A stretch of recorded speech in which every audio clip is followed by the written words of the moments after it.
إن أي قف والبو أي أفرنتاي هالكان هدي موادين تاي هدي أجانب أتايبو هالكان وي كفرنتاي كرتا أو ويل بنا هي أو بالحيس كرتا اسم تشيلسي بركي بيقول داليني ما أنت أيان أفر كلها هي تشيلسي فيلج كتمنتيس أباكات الدمبة أركي دونتان خارك ميدا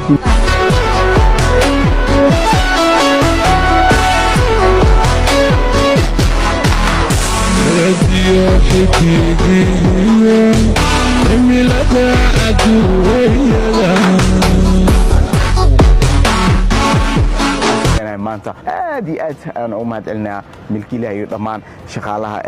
Chelsea Village waxa la ii sheegay in ay qof walbo ay u furan tahay halkan hadii muwaadin tahay hadii ajaanib aad tahay halkan way ku furan tahay oo waa iman kartaa waa seexan kartaa waa baashal kartaa waa caaw kartaa oo wilbana oo dalxiis kartaa isla Chelsea Village dhexdeeda aad u weyn tahay oo kama gaari duubisteeda ilaa geeska